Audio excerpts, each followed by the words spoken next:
Dover beach নামক কবিতাটি আলোচনা করতে যাচ্ছি। এই ডোভার বিচ কবিতাটি কে লিখেছেন? Matthew Arnold. Matthew Arnold Dover Beach কবিতাটি লিখেছেন। এই ডোভার বিচ কবিতাটিকে ভিক্টোরিয়ান যুগের একটি বিখ্যাত কবিতা হিসাবে ধরা হয়। এখন প্রশ্ন হলো ডোভার বিচ কি, অর্থাৎ ডোভার বিচ ব্যাপারটা কি?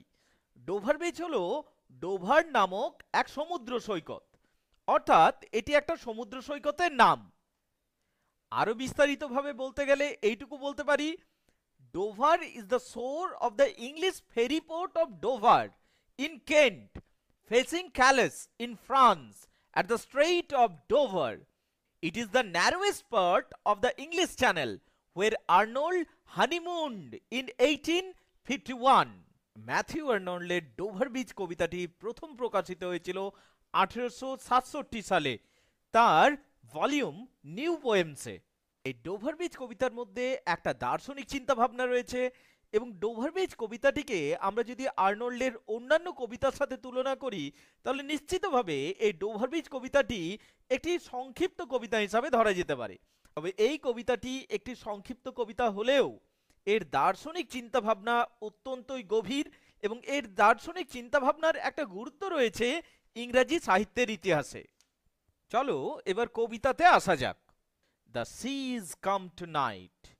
সমুদ্র, দ্য সি মানে সমুদ্র, ইজ কাম হয় শান্ত, টু নাইট মানে আজকে, আজ রাত্রিতে।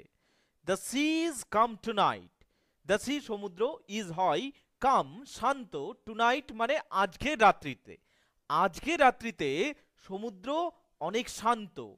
The tide is full, tide মানে জোয়ার, জোয়ার হয় পরিপূর্ণ, সমুদ্রে জোয়ার, সমুদ্র যেন জোয়ারে পরিপূর্ণ, অর্থাৎ সমুদ্র কানায় কানায় পরিপূর্ণ। দ্য মুন লাইজ ফেয়ার, এবং চাঁদকে লাইজ ফেয়ার সুন্দর বলে মনে হচ্ছে। দ্য মুন অর্থাৎ চাঁদ বা চাঁদের আলো, লাইজ পড়েছে, ফেয়ার সুন্দরভাবে, upon the strait, upon the strait, upon মানে উপর, দ্য স্ট্রেইট মানে হলো সমুদ্রটাকেই বোঝাচ্ছে, সমুদ্রের এই পার থেকে ওই পার পর্যন্ত, একদিক থেকে অন্য দিক পর্যন্ত সমুদ্রের মাঝ অংশটিকে স্ট্রেইট বলা হয়। তাহলে কি হলো অর্থটা? The sea's calm tonight, সমুদ্র হয় শান্ত আজ রাত্রিতে। দ্য টাইড ইজ ফুল, জোয়ারে পরিপূর্ণ সমুদ্র। দ্য মুন চাঁদ বা চাঁদের আলো, লাইজ ফেয়ার সুন্দরভাবে পড়েছে, লাইজ মানে পড়েছে, ফেয়ার মানে সুন্দরভাবে, কিসের উপর পড়েছে? আপন দ্য স্ট্রেইট, সমুদ্রের উপর বা সমুদ্রের অঞ্চলটির উপর। On the French coast the light gleams and is gone. On the French coast অর্থাৎ ফ্রান্সের তটে বা ফ্রান্সের উপকূলে বা ফ্রান্সের সমুদ্র তটে, দ্য লাইট গ্লিমস আলো মিটমিট করছিল।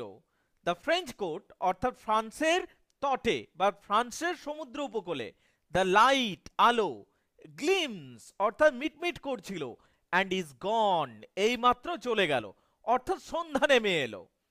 দ্য ক্লিপস, ক্লিপস মানে হলো পাহাড়, ক্লিপস অন ইংল্যান্ড স্ট্যান্ড অর্থাৎ ইংল্যান্ডের দিকের দাঁড়িয়ে থাকা পাহাড়গুলি, গ্লিমারিং চকচক করছে, অ্যান্ড ভাস্ট বিশাল বলে মনে হচ্ছে, আউট ইন দ্য ট্র্যাঙ্কুয়েল বে এই শান্ত সমুদ্রের সামনে রাতে বা শান্ত সমুদ্রের মধ্যখানে। এক্ষেত্রে বলে রাখা ভালো যে ট্র্যাঙ্কুয়েল মানে শান্ত এবং বে মানে উপসাগর, তো উপসাগর না ধরে তুমি সাগর বা সমুদ্রও ধরতে পারো। অর্থাৎ শান্ত সমুদ্রের সামনে ইংল্যান্ডের পাহাড়গুলি চকচক করছে এবং বড় বা বিশাল বলে মনে হচ্ছে। অর্থাৎ কবি এবং তার প্রেয়সী তথা তার স্ত্রী একবার সমুদ্র সৈকতে এসেছিলেন। সেদিন সমুদ্র সৈকতটি ছিল অপূর্ব সুন্দর, তাই তিনি এখানে সমুদ্র সৈকতের সৌন্দর্যের বর্ণনা করছেন।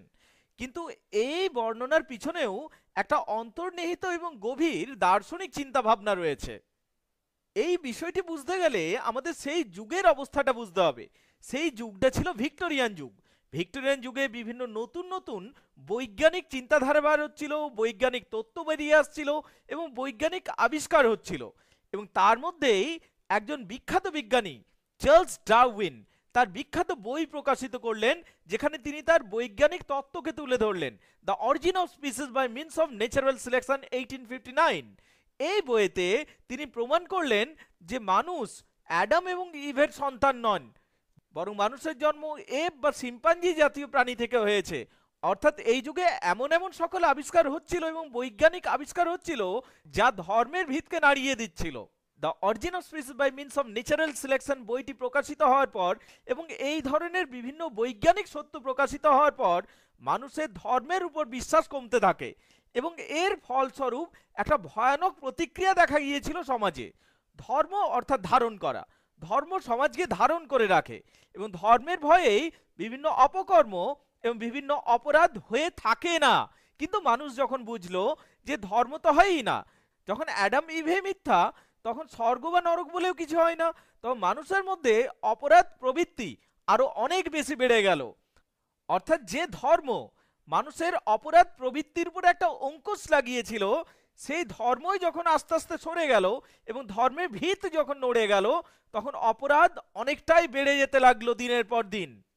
কবি এই বিষয়টাকেও অন্তর্নিহিত অর্থে তুলে ধরেছেন। তিনি যখন বলছেন যে পৃথিবীটা সুন্দর, সমুদ্র ভরা, কানায় কানায় পূর্ণ, জোয়ার এসেছে, এখানে জোয়ার শুধুমাত্র জোয়ার নয়, এখানে জোয়ার হচ্ছে মানুষের বিশ্বাসকে বোঝাচ্ছে, মানুষের ধর্মের প্রতি বিশ্বাস এবং মানুষের সকলের প্রতি বিশ্বাসকে বোঝাচ্ছে। পৃথিবী যখন বিশ্বাসে পরিপূর্ণ, তখন পৃথিবী অত্যন্ত সুন্দর, সেটা কল্পনার মতো বা স্বপ্নলোকের মতো সুন্দর বলে মনে হচ্ছে। কিন্তু এই কবিতার পরবর্তী অংশে আমরা এক ভয়ানক সমুদ্রের কথা দেখতে পাবো। সেই সমুদ্রটা সেই পৃথিবীকে দেখায় বা সেই পৃথিবীকে তুলে ধরে যে পৃথিবীর মধ্যে বিশ্বাসের অভাব দেখা গেছে। মানুষ বিভিন্ন বিষয়ে হতভম্ব, মানুষ কোনো কিছুকে পরোয়া করছে না এবং একটা বিশৃঙ্খল পরিস্থিতি সৃষ্টি হয়েছে, সেই চিত্রকেও তিনি সুন্দরভাবে তুলে ধরেছেন। তা যাই হোক, তিনি এই অংশে সেই সুন্দর পৃথিবীর কথা তুলে ধরছেন, যে পৃথিবী বিশ্বাসে পরিপূর্ণ, যে পৃথিবীর মধ্যে ধর্ম রয়েছে, যে পৃথিবীর মধ্যে বিশ্বাস অটুট রয়েছে। Come to the window, sweet is the night air. এখানে কবি তার স্ত্রী বা প্রেয়সীকে ডাকছেন, কাম টু দ্য উইন্ডো, তুমি এসো, এসো জানলার কাছে এসো। কাম, এসো, টু দ্য উইন্ডো, জানলার কাছে। Sweet is the night here, night here মানে রাত্রির বাতাসটা, সুইট মানে মিষ্টি মধুর বলে মনে হচ্ছে, তুমি এসো জানলার কাছে এসো। কবিতা স্ত্রীকে বা প্রেয়সীকে ডাকছেন এই বলে রাত্রির বাতাসটা অত্যন্ত মিষ্টি মধুর বলে মনে হচ্ছে। সুইট, সুইট মানে মিষ্টি মধুর, তাহলে the night air is very sweet, এই কথাটা বলা হচ্ছে। Only from the long line of spray, শুধুমাত্র একটা দীর্ঘ ফেনার দাগ দেখা যাচ্ছে। অনলি অর্থাৎ হলো শুধুমাত্র, লং লাইন অর্থাৎ দীর্ঘ দাগ, অফ স্প্রে মানে ফেনা, অর্থাৎ সমুদ্রের যে ঢেউগুলো উঠছে তা দূর থেকে যেন ফেনার একটা দাগ বলে মনে হচ্ছে। অনলি শুধুমাত্র, from the long line of spray, দীর্ঘ একটা ফেনার দাগ দেখা যাচ্ছে। হোয়ের যেখানে, দ্য সি সমুদ্রটা, মিট মিলছে, দ্য মুন ব্লেন্ডস ল্যান্ড, যেখানে সমুদ্রটা জ্যোৎস্নাস্নাত ভূমির সাথে মিট করছে অর্থাৎ সাক্ষাৎ করছে। ওয়ের মানে যেখানে, দ্য সি মানে সমুদ্র, মিট মানে মিলছে বা সাক্ষাৎ করছে বা মিশে যাচ্ছে। দ্য মুন বেলস ল্যান্ড মানে হচ্ছে জ্যোৎস্নাস্নাত ভূমি অর্থাৎ সমুদ্র সৈকত যা চাঁদের আলোয় পরিপূর্ণ।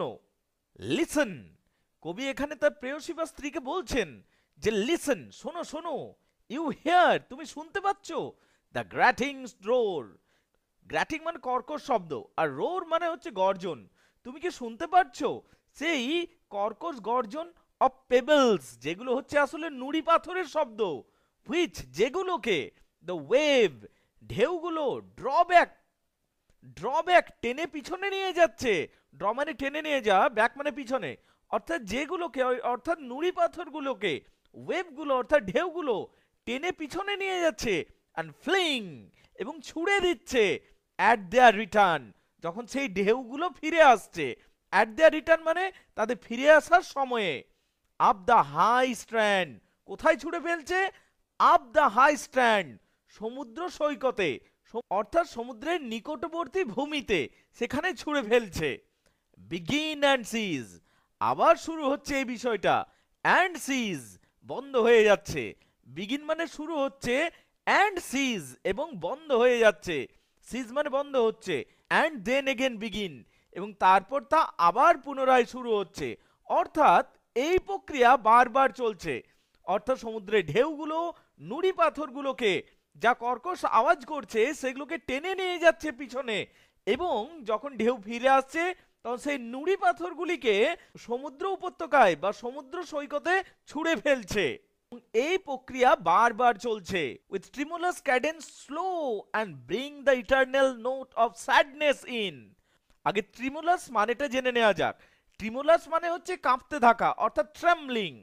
ক্যাডেন্স, ক্যাডেন্স মানে কি? ক্যাডেন্স মানে সুর বা মেলোডি। স্লো মানে কি? স্লো মানে ধীর।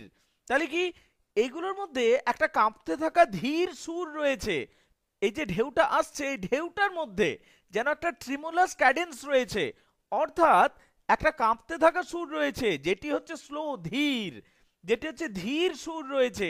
অ্যান্ড ব্রিংস, এবং এটা নিয়ে আসছে, ব্রিংস মানে নিয়ে আসছে, অর্থাৎ এই ঢেউটা কি নিয়ে আসছে? The eternal note of sadness in, একটা যেন চিরন্তন বার্তা নিয়ে আসছে, যেটা দুঃখের বার্তা।